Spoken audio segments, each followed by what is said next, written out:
Hello students. तो देखिए, last lecture में हमने बात की थी अबाउट बोर्स एटॉमिक मॉडल के बारे में, ठीक है। और उसके बाद हमने देखा था कि कैसे हम किसी भी कंपाउंड का फॉर्मूला, जनरल फॉर्मूला जो होता है वो बनाते हैं, ठीक है। आई होप थोड़ा बहुत आपको आइडिया होगा, ठीक है ना। थोड़ा बहुत ही चाहिए, ज़्यादा नहीं चाहिए, बाकी तो हम पढ़ लेंगे आगे तो समझ लेंगे, ठीक है ना। चलिए आज हम आगे स्टार्ट करते हैं और आज हम बात करते हैं अबाउट केमिकल रिएक्शंस के बारे में, ठीक है। केमिकल रिएक्शंस क्या होती है और कैसे उनको हम बैलेंस करते हैं। बैलेंसिंग भी शायद आपको पता होगा, इजी तरीका होता है, इजी मेथड होता है, क्लियर है ना। तो स्टार्ट करते हैं केमिकल रिएक्शंस के बारे में। केमिकल रिएक्शन,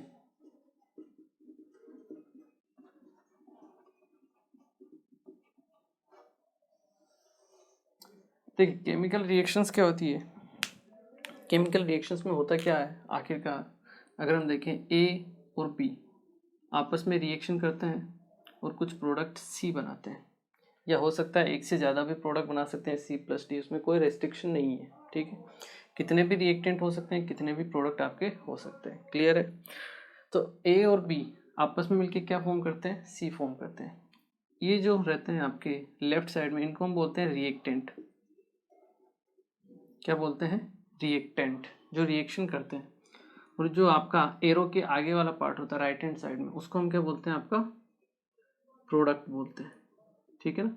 तो रिएक्टेंट किस में कन्वर्ट होते हैं, आपके प्रोडक्ट में कन्वर्ट होते हैं किसी भी केमिकल रिएक्शन में, ठीक है। जैसे मैग्नीशियम रिएक्शन करता है किसके साथ, ऑक्सीजन के साथ, तो क्या फॉर्म करता है, मैग्नीशियम ऑक्साइड। क्या फॉर्म करता है, मैग्नीशियम ऑक्साइड, ठीक है। अब ये फॉर्मूला कैसे बना, ये भी हमने देखा था लास्ट में, उसको वापस मैं एक बार बता देता हूँ। देखिए जैसे मैग्नीशियम और ऑक्सीजन का फॉर्मूला बनना है, ठीक है, मैग्नीशियम ऑक्साइड। तो मैग्नीशियम पे चार्ज है, इसकी वैलेंसी की बात करें तो वो होती है +2, ठीक है। वहीं आपका ऑक्सीजन पे जो चार्ज रहता है वो रहता है -2, ठीक है। वैलेंसी इसकी 2 लेते हैं हम और चार्ज लेंगे तो -2 हो जाएगा, ठीक है। क्या करो, क्रिस क्रॉस मल्टीप्लाई कर दो, फॉर्मूला बनता है आपके पास Mg2O2, ठीक है। 2 मैग्नीशियम और 2 ऑक्सीजन है। तो जब इस टाइप से आपका फॉर्मूला बनता है तो हम इसको क्या कर सकते हैं, सिंपलेस्ट फॉर्म में लिख सकते हैं। कैसे, MgO से ये 2 से 2 कैंसिल हो सकता है, आपका 1 टाइम 1:1 में, तो आप MgO इसका सिंपलेस्ट फॉर्मूला लिख सकते हो। तो ये होता है आपका सिंपलेस्ट फॉर्मूला, क्लियर है। तो यहाँ आ गया आपके पास MgO, ठीक है। सेम इसी तरह से आप बात करो, मान लो जिंक की रिएक्शन करा दो, आप किसी भी रिएक्टेंट की आपस में क्या करा सकते हो, रिएक्शन करा सकते हो, ठीक है।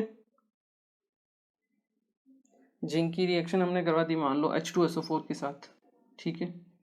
क्या बन जाएगा आपके पास, FeSO4 साथ में H2, ये फॉर्म हो जाएगा, ठीक है। इसके अलावा आप जैसे किसी भी रिएक्शन को मान लो आपको बैलेंस करना है, आपने आयरन की रिएक्शन कराई H2O के साथ, ठीक है। हम आयरन की रिएक्शन करा सकते हैं या फिर आप इससे जो भी प्रोडक्ट बनेगा उसके बारे में बात कर लेते हैं,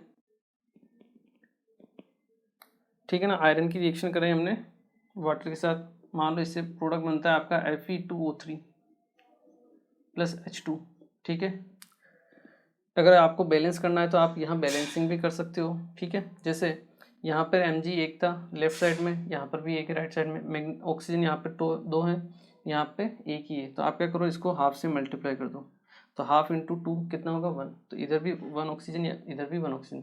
या फिर आप ऐसा भी कर सकते हो, उस पूरी रिएक्शन को 2 से मल्टीप्लाई कर दो, ये भी करेक्ट है। या इधर 2 है ना, यहाँ 2 लग दो, 2 ऑक्सीजन हो गए, 2 मैग्नीशियम है, यहाँ 2 मैग्नीशियम कर दो। तो किसी भी तरीके से आप उसको क्या कर सकते हो, बैलेंस कर सकते हो, ठीक है, सिंपलेस्ट तरीके से। यहाँ जिंक एक है, सॉरी यहाँ जिंक ZnSO4 आएगा, ठीक है ना। यहाँ ZnSO4, यहाँ ZnSO4 हो गया, 2 हाइड्रोजन 2 हाइड्रोजन, ऑलरेडी बैलेंस है। यहाँ 1 आयरन है, इधर Fe2 है तो यहाँ 2 लिख देते हैं, ठीक है। ऑक्सीजन कितने हैं यहाँ पे 3 है, तो यहाँ 3 ऑक्सीजन लिख देते हैं। हाइड्रोजन कितने हो गए 6, यहाँ कितने 2, यहाँ 3 से मल्टीप्लाई कर दिया 6 हाइड्रोजन हो गए। इस टाइप से आपको क्या करना है, बैलेंसिंग करनी है। लेफ्ट में काउंट कर लो एटम, राइट में काउंट कर लो एटम, जितने कम पढ़ते हो उससे को आपस में क्या कर लो, मल्टीप्लाई कर दो, ठीक है। तो ये होते हैं सिंपल केमिकल रिएक्शंस। अब इनके क्या होते हैं, डिफरेंट डिफरेंट टाइप्स होते हैं। तो उनके बारे में हम बात करते हैं, ठीक है ना, कि आपकी रिएक्शंस कितने टाइप की होती है। एक बार क्या कीजिए, आप इसे नोट कर लीजिए। चलिए नेक्स्ट हम बात करते हैं आपके टाइप्स ऑफ रिएक्शंस के बारे में।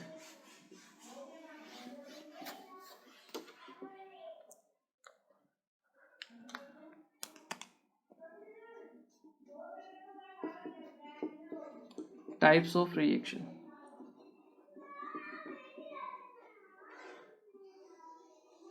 रिएक्शंस कितने टाइप की होती है उसके बारे में हम बात करते हैं। फर्स्ट जो टाइप होता है that is combination reaction. Combination reaction, अब देखिए नाम से ही पता चल रहा है, क्या पता चल रहा है कि इसमें क्या होगा, दो रिएक्टेंट कंबाइन होंगे। कॉम्बिनेशन मतलब क्या होता है, कॉम्बिनेशन, ठीक है, मतलब कंबाइन हो रहे हैं। तो दो रिएक्टेंट या तीन रिएक्टेंट, जितने भी रिएक्टेंट है सब आपस में कंबाइन होंगे और आपका क्या बनाएंगे, प्रोडक्ट का फॉर्मेशन करेंगे। सिंपल सी चीज़ है, और उन्हीं को हम क्या बोलेंगे, आपकी कॉम्बिनेशन रिएक्शंस, ठीक है। In this type of reaction, in this type of reaction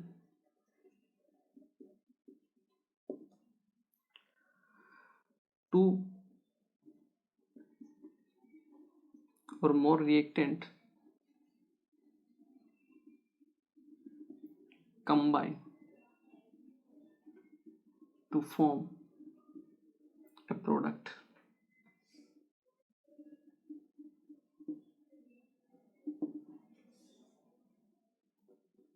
is known as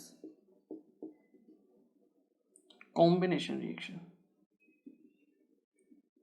इन्हें हम क्या बोलते हैं, आपकी कॉम्बिनेशन रिएक्शंस बोलते हैं, ठीक है, जिसमें आपके दो या दो से अधिक रिएक्टेंट जो एटम्स होंगे वो क्या करेंगे, पार्टिसिपेट करेंगे, कंबाइन होंगे और आपका प्रोडक्ट का फॉर्मेशन होगा, ठीक है ना।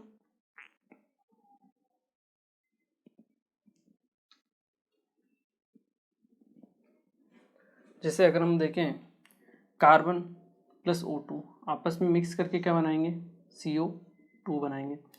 यहाँ पे आप ब्रैकेट में, जैसे कार्बन सॉलिड है तो उसको हम ब्रैकेट में S लिख के भी डिनोट कर देते हैं, कभी कभी इनकी फिजिकल स्टेट भी हम क्या करते हैं, शो करते हैं। कार्बन सॉलिड, ऑक्सीजन गैस है तो G लिख देते हैं, और CO2 आपका गैस बनेगा तो इसको भी G लिख देते हैं ब्रैकेट में, ठीक है, ये आपको दिखा सकते हैं। सॉलिड के लिए S, गैस के लिए G, और लिक्विड होता है तो हम ब्रैकेट में L लिख देते हैं, ठीक है ना। जैसे H2 प्लस O2 दोनों गैस हैं, आपस में मिलके क्या बनाएंगे, H2O, ये लिक्विड हो गया। इस तरीके से रिएक्शन को बैलेंस करना है, क्या करेंगे, दो हाइड्रोजन एक ऑक्सीजन, यहाँ दो ऑक्सीजन है, हाफ कर दिया हमने, एक ऑक्सीजन हो गया। जैसे CaO प्लस H2O, इसकी हमने रिएक्शन कराई, CaOH होल ट्वाइस, ये बन गया आपके पास कैल्शियम हाइड्रोक्साइड, CO2H2। तो इस टाइप की जो रिएक्शंस होती है उनको हम क्या बोलते हैं, कॉम्बिनेशन रिएक्शन। मतलब दो रिएक्टेंट या दो से ज़्यादा रिएक्टेंट आपस में मिलके क्या बना रहे हैं, आपका प्रोडक्ट फॉर्म बना रहे हैं, ठीक है। और इनमें आपका एनर्जी भी रिलीज होती है, जिसे हम डेल्टा H से शो करते हैं। किससे, डेल्टा H से। इसका मतलब क्या है, एनर्जी रिलीज, एनर्जी रिलीज। इस टाइप की जो रिएक्शन होती है उनमें एनर्जी क्या होती है, रिलीज होती है। और इस टाइप की जो रिएक्शंस होती है जिनमें एनर्जी रिलीज होती है उन्हें हम बोलते हैं एक्सोथर्मिक रिएक्शन। क्या बोलते हैं, एक्सोथर्मिक रिएक्शंस, जिनमें एनर्जी क्या होती है, आपके रिलीज होती है। क्लियर है। चलिए ये तो था आपका first type, that is combination reaction. इसे आप नोट कीजिए। फिर हम बात करते हैं आपके सेकेंड टाइप ऑफ रिएक्शन के बारे में।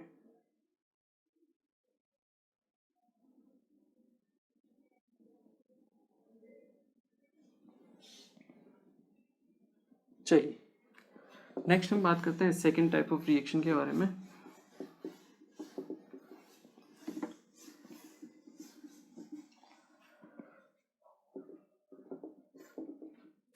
इस रिएक्शन का नाम है, second is decomposition reaction. Decomposition,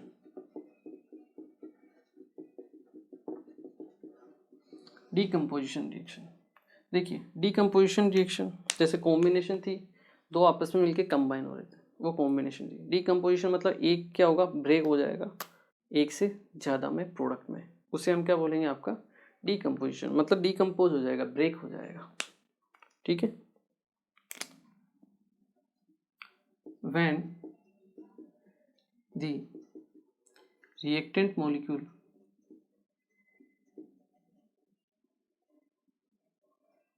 decompose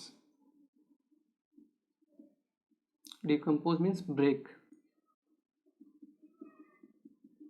into more than one element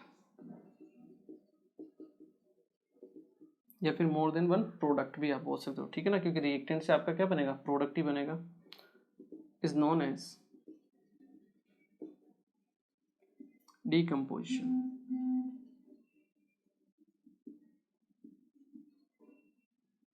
reaction, ठीक है। इस टाइप की जो रिएक्शन होती है उन्हें हम क्या बोलते हैं, डीकम्पोजिशन रिएक्शन। जैसे अगर मैं एग्जांपल दूं FeSO4, और जब भी हमें किसी रिएक्शन को या किसी रिएक्टेंट को डीकम्पोज करना होता है, हम क्या करते हैं, एनर्जी सप्लाई करते हैं, हमें एनर्जी उन्हें देनी पड़ती है। ये एनर्जी आप हीट, क्या है, हीट देके क्या कर सकते हो, सप्लाई कर सकते हो। जैसे FeSO4 को अगर हम हीट देते हैं तो ये आपका Fe2O3 plus SO2 plus SO3, इसमें क्या हो जाता है, ब्रेक हो जाता है। ठीक है, हीट सप्लाई करने पर। और जब हीट सप्लाई करते हैं तो एनर्जी क्या हुई आपकी, एब्जॉर्ब हुई। लास्ट केस में कॉम्बिनेशन में क्या था, हम दो को आपस में मिक्स कर रहे थे, एनर्जी रिलीज हो रही थी। ठीक है, जबकि यहाँ पे क्या हो रही है, एक को हम ब्रेक कर रहे हैं तो हमें एनर्जी देनी पड़ेगी, सप्लाई करनी पड़ेगी, मतलब एनर्जी एब्जॉर्ब हो रही है। इस टाइप की जो रिएक्शंस होती है उन्हें हम बोलते हैं एंडोथर्मिक रिएक्शन। क्या बोलते हैं, एंडोथर्मिक रिएक्शंस। अभी अभी केवल आप देखते जाओ और वर्ड सीखते जाओ कि हाँ भाई एंडोथर्मिक, एक्सोथर्मिक ऐसा कुछ होता है। ठीक है ना, आगे चल के हम डिटेल में सबको पढ़ेंगे। ठीक है ना, तो अभी ज़्यादा डिटेल में मत जाना कि भाई एक्सोथर्मिक क्या होता है, एंडोथर्मिक क्या होता है, फुल डिटेल में अपन को जाने नहीं है।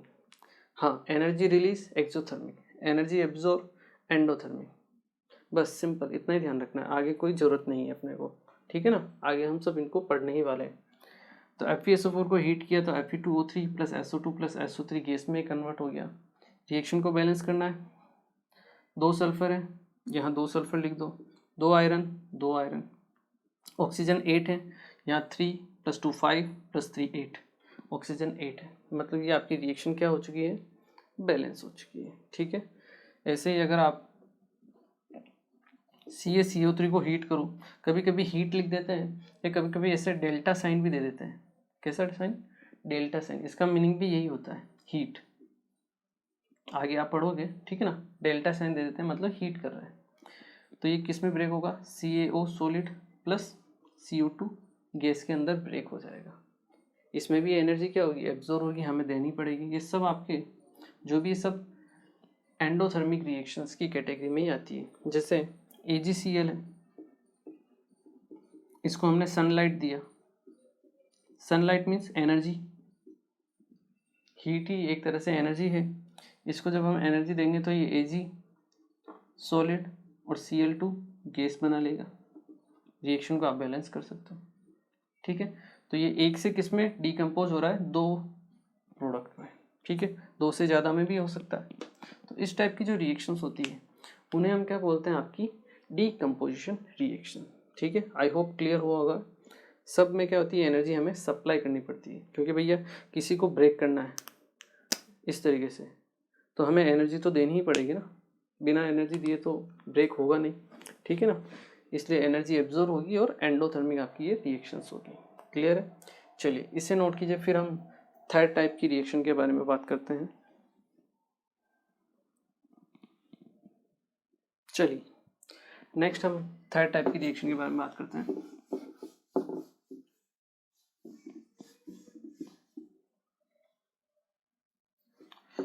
Third one is displacement reaction. Displacement reaction. देखो नाम से पता चलता है डिस्प्लेसमेंट रिएक्शन मतलब डिस्प्लेस करना, मतलब एक जगह से हटा के दूसरी जगह रख देना। ठीक है, मतलब एक रिएक्टेंट क्या होगा, हट जाएगा और उसकी जगह कोई दूसरा आ जाएगा, उसी को हम क्या बोलते हैं, डिस्प्लेसमेंट। ठीक है, इसका मैं एग्जांपल देता हूँ, आपको अच्छे से समझ में आएगा। जैसे अगर हम रिएक्शन कराएं आयरन की Fe की हमने रिएक्शन कराई CuSO4 के साथ। ठीक है, आयरन की हम रिएक्शन कराते हैं कॉपर सल्फेट के साथ। ठीक है, तो क्या होता है, अपने पास रिएक्शन होती है और FeSO4 ये प्रोडक्ट फॉर्म होता है और साथ में Cu फॉर्म होता है। ठीक है, तो हुआ क्या, ये आपके पास ये सॉलिड है। कभी कभी जब हम सॉल्यूशन ले लेते हैं, क्या ले लेते हैं, सॉल्यूशन। यहाँ पे कॉपर सल्फेट का क्या होता है, सॉल्यूशन होता है, तो इसको हम एक्वस ऐसे लिखते हैं, AQ। AQ का मीनिंग क्या होता है, एक्वस। AQ लिखा है, इसका मतलब क्या, एक्वस है। एक्वस मतलब ये सॉल्यूशन है, इसको वाटर में मिक्स करके बनाया गया है इसका सॉल्यूशन, इसलिए एक्वस लिखा गया है। ठीक है ना, तो FeSO4 एक्वस बन जाएगा और कॉपर सॉलिड अलग हो जाएगा। ठीक है, तो पहले अपने पास सॉल्यूशन किसका था, कॉपर सल्फेट का था, रिएक्शन हुई आयरन के साथ, सॉल्यूशन बन गया आपका FeSO4 का। ठीक है, फेरस सल्फेट का, और कॉपर आपका बाहर हो गया। मतलब देखा जाए तो आयरन ने कॉपर को क्या कर दिया, डिस्प्लेस कर दिया, कॉपर की जगह आयरन आ गया। तो मतलब आयरन ने क्या किया, डिस्प्लेस कर दिया, डिस्प्लेस किसको, कॉपर को। ठीक है, जनरली जो मोर रिएक्टिव मेटल होती है, क्या, मोर रिएक्टिव मेटल, वो क्या करती है, जो लेस रिएक्टिव मेटल होती है उसको डिस्प्लेस करती है। ठीक है, जो मोर रिएक्टिव मेटल होती है वो लेस रिएक्टिव को क्या कर देती है, डिस्प्लेस कर देती है। तो इसे ही हम क्या बोलते हैं, आपका डिस्प्लेसमेंट रिएक्शन। जैसे यहाँ पे आयरन जो है मोर रिएक्टिव है किससे, कॉपर से, इसलिए कॉपर ने इसको क्या कर दिया, डिस्प्लेस कर दिया। ठीक है, मान लो जिंक ले लेता हूँ मैं, इसकी रिएक्शन मैंने करा दी कॉपर सल्फेट के साथ, तो जिंक भी क्या होता है, मोर रिएक्टिव होता है, कॉपर को डिस्प्लेस कर देगा, खुद बन जाएगा ZnSO4 में और कॉपर को बाहर निकाल देगा। ठीक है, तो यहाँ पर ये भी क्या है, मोर रिएक्टिव है,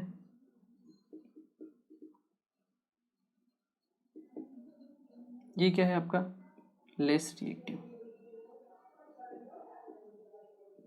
ठीक है, तो आप चाहो तो यहाँ लिख भी सकते हो, इन this type of reaction, in this type of reaction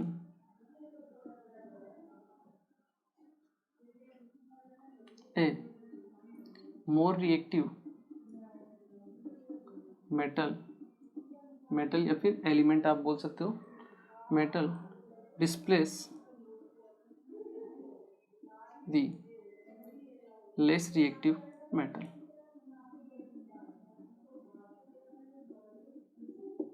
ठीक है, उसे हम क्या बोलते हैं, डिस्प्लेसमेंट रिएक्शन बोलते हैं।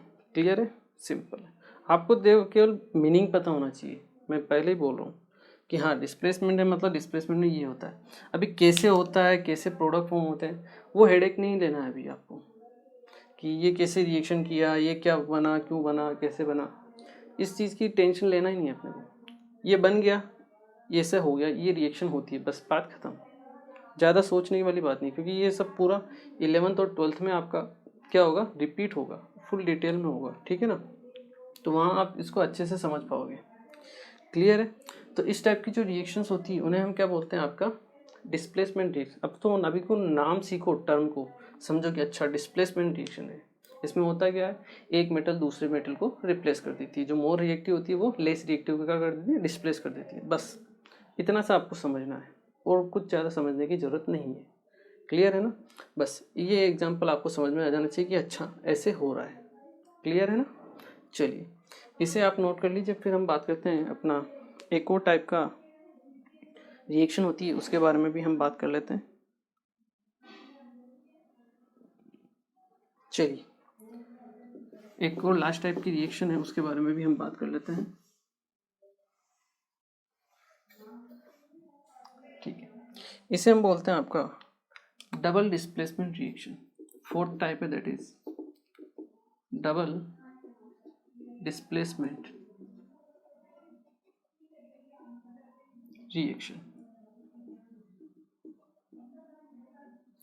डबल डिस्प्लेसमेंट रिएक्शन, ठीक है, तो नाम से पता चल रहा है डिस्प्लेसमेंट होगा मतलब आपस में पोजीशन क्या होगी, चेंज होगी, और डबल डिस्प्लेसमेंट मतलब दो आयन की पोजीशन चेंज होगी, बस सिंपल इतना सा मीनिंग है, दो आयन का एक्सचेंज हो जाएगा, उसे हम क्या बोलेंगे आपका डबल डिस्प्लेसमेंट रिएक्शन। जैसे Na2SO4 प्लस BaCl2 इनके आपस में रिएक्शन हुई, ठीक है, आपके पास बनेगा BaSO4 plus twice of NaCl, ठीक है, ये फॉर्म हो जाएगा आपके पास। क्लियर है? तो इसमें हुआ क्या, देखिए अगर हम इस रिएक्शन में बात करें तो इस रिएक्शन में Na2SO4 ने रिएक्शन की किसके साथ, BaCl2 के साथ, बेरियम क्लोराइड के साथ, BaSO4 बना, साथ में NaCl बना। ये BaSO4 जो होता है यहाँ पर इस तरह का डाउनवर्ड एरो का साइन भी हम शो करते हैं। इसका मतलब क्या है, इसका मतलब ये है कि यहाँ पर इसका PPT बना है, वाइट PPT, इसका कलर होता है वाइट PPT, मतलब ये प्रेसिपिटेट हो गया, सॉलिड फॉर्म में हो गया, और फिर आपकी जो भी टेस्ट ट्यूब होती है उसमें नीचे की तरफ, टेस्ट ट्यूब के नीचे की तरफ क्या हो जाता है, सेटल हो जाता है। इसको हम बोलते हैं प्रेसिपिटेशन। क्या बोलते हैं, प्रेसिपिटेशन। मतलब इसका वाइट PPT बनेगा जो नीचे बैठ जाएगा आपके रिएक्शन में, ठीक है। तो इस टाइप की जो रिएक्शन होती है इनको प्रेसिपिटेशन रिएक्शन भी बोल देते हैं, क्योंकि अगर कुछ प्रेसिपिटेट हो रहा है तो उसे हम प्रेसिपिटेशन रिएक्शन नाम दे देते हैं, ठीक है।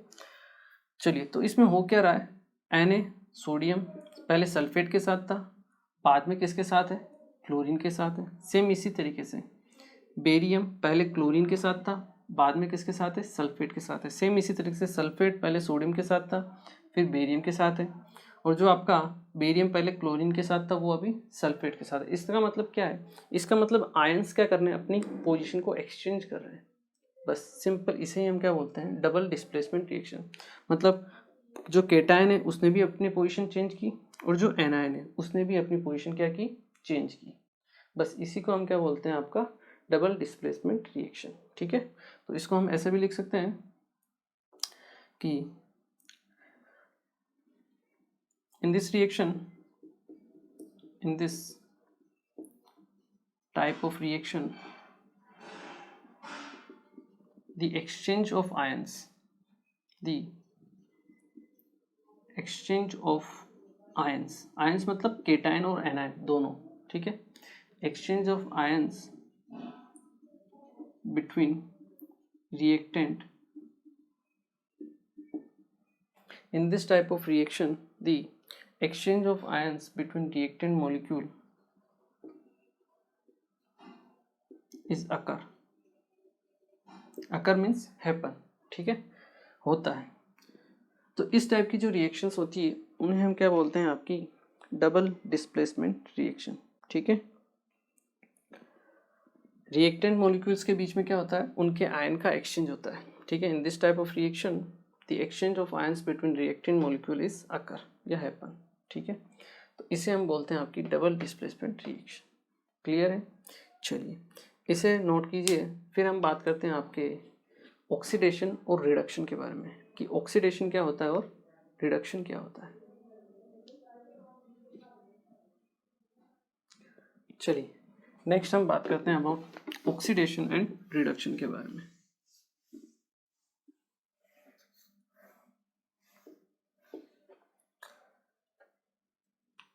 नेक्स्ट टॉपिक है अपना that is oxidation and reduction.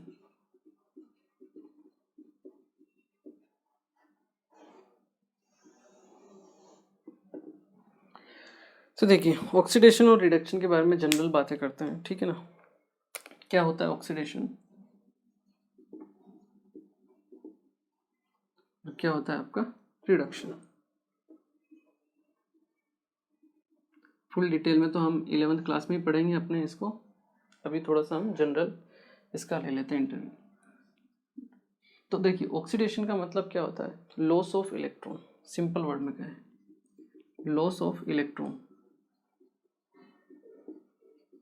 उसे हम क्या बोलते हैं, ऑक्सीडेशन। जैसे मैग्नीशियम मैग्नीशियम ने क्या किया, 2 इलेक्ट्रॉन लूज किए, तो इसके ऊपर +2 चार्ज आ जाता है, साथ में 2 इलेक्ट्रॉन, क्योंकि जैसे हम इलेक्ट्रॉन को लूज करते हैं कौन सा चार्ज आता है, प्लस चार्ज आ जाता है। 2 इलेक्ट्रॉन लूज किया मतलब +2 यूनिट का चार्ज आ गया, ठीक है। तो इस टाइप की जो रिएक्शन होती है उसे हम क्या बोलते हैं, ऑक्सीडेशन, ठीक है।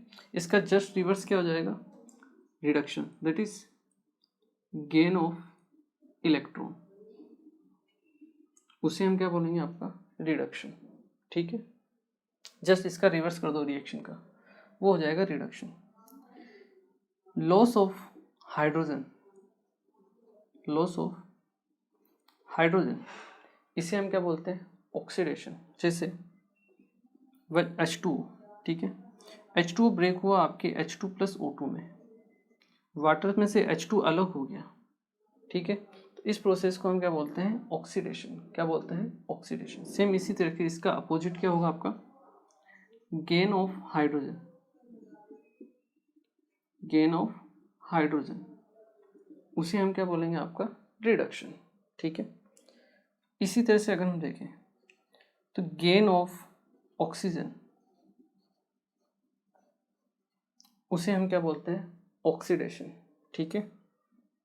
ऑक्सीजन है, ऑक्सीडेशन मतलब गेन ऑफ ऑक्सीजन, ठीक है। अगर ऑक्सीजन का गेन हो रहा है तो हाइड्रोजन लूज होगा, ठीक है ना, इस तरह से याद रख सकते हो। जैसे CaO, ये ब्रेक होता है आपके Ca कैल्शियम +O2 में,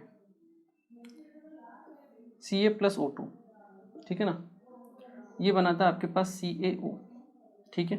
तो इसमें ऑक्सीजन का क्या हो रहा है, गेन हो रहा है, सिंपल वर्ड में हम कहें तो कैल्शियम क्या कर रहा है, ऑक्सीजन को गेन कर रहा है और CaO बना रहा है, तो इसे हम, इस प्रोसेस को हम क्या बोलते हैं, ऑक्सीडेशन बोलते हैं। सेम इसी तरीके से लॉस ऑफ ऑक्सीजन, किसी रिएक्शन में ऑक्सीजन का लॉस हो तो उसे हम क्या बोलेंगे, रिडक्शन, क्लियर है।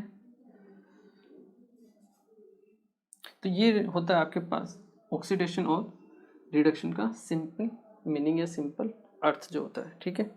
जैसे CuO + H2 आपस में रिएक्शन करके बनाता है Cu + H2, ठीक है। यहाँ अगर हम देखें CuO किस में कन्वर्ट हो रहा है, Cu में, मतलब ऑक्सीजन हट रहा है, मतलब ऑक्सीजन का क्या हो रहा है, लॉस हो रहा है। तो ये यहाँ क्या होगा, आपका रिडक्शन होगा, यहाँ क्या हो रहा है, आपका रिडक्शन हो रहा है, मतलब CuO का रिडक्शन हो रहा है किसमें, Cu में, ठीक है। सेम इसी तरीके से यहाँ पे H2 से क्या कन्वर्ट हो रहा है, H2O, ऑक्सीजन मिल रहा है, इसका मतलब गेन ऑफ ऑक्सीजन, तो इसे हम क्या बोलेंगे, आपका ऑक्सीडेशन। इस प्रोसेस को हम क्या बोलेंगे, आपका ऑक्सीडेशन। तो ये होता है सिंपल वर्ड में कहें तो ऑक्सीडेशन और रिडक्शन, ठीक है। फुल डिटेल में हम कहाँ पढ़ेंगे, 11th के चैप्टर्स में। अभी तो आपको ये नॉर्मल तरीका बताया गया है, वहाँ पर भी एक और तरीका रहेगा जिससे हम और इजी तरीके से ऑक्सीडेशन और रिडक्शन को क्या कर सकते हैं, आइडेंटिफाई कर सकते हैं। फुल अपना चैप्टर रहेगा ये एक, ठीक है ना। तो सिंपल है, oxidation reduction, loss of electron ले लीजिए, लॉस ऑफ हाइड्रोजन ले लीजिए, या फिर गेन ऑफ ऑक्सीजन ले लीजिए। एक चीज़ याद रख लीजिए, ऑक्सीडेशन अपने आप उसका रिवर्स क्या हो जाएगा, आपका रिडक्शन हो जाएगा, ठीक है। तो loss of electron, loss of hydrogen, oxidation मतलब गेन ऑफ ऑक्सीजन, इस तरह से याद रखिए, gain of oxygen oxidation, loss of oxygen reduction, reduction मतलब कम हो रहा है, तो ऑक्सीजन के संदर्भ में आपको देखना है, ठीक है। तो उन्हें हम क्या बोलते हैं, आपका ऑक्सीडेशन और रिडक्शन, क्लियर है। चलिए इसे आप एक बार नोट कीजिए। ओके, तो देखिए आज के लेक्चर में हमने बेसिकली बात की मेनली अबाउट केमिकल रिएक्शंस के बारे में। केमिकल रिएक्शंस क्या होती है, क्या एंडोथर्मिक होता है, क्या एक्सोथर्मिक होता है, उसके बारे में हमने देखा। उसके अलावा कितने टाइप की, डिफरेंट टाइप की आपकी रिएक्शंस होती है उनके बारे में हमने पढ़ा। कॉम्बिनेशन, डिस्प्लेसमेंट, डबल डिस्प्लेसमेंट, ठीक है, डीकम्पोजिशन। तो ये भी जितने भी टाइप की रिएक्शंस थी आपको एक बार क्या करना है, गो थ्रू होना है इनके थ्रू, मतलब देखना है, हाँ बस ऐसा नाम पता हो जाना चाहिए ऐसा होता है, बस ऐसा नहीं फुल डिटेल में देखना नहीं है, और ऐसा भी नहीं कि देखो ही नहीं, कभी नाम आ जाए तो पता होना चाहिए, माइंड में क्लिक होना चाहिए, हाँ ये नाम पढ़ा हुआ है, देखा हुआ है, सुना हुआ है, बस इतना सा नॉलेज आपको होना चाहिए। क्लियर है, ताकि आपके थोड़े आगे के लिए क्या है, थोड़ा सा आसानी रहे। ठीक है ना, अगर टर्म का मतलब पता होगा तो आपके लिए बेनिफिट होगा। क्लियर है, चलिए लास्ट में हमने ऑक्सीडेशन और रिडक्शन देख ही लिया है। चलिए तो आज के लेक्चर को हम यहीं कंप्लीट करते हैं और मिलते हैं फिर अपने नेक्स्ट लेक्चर में। ठीक है, थैंक यू वेरी मच।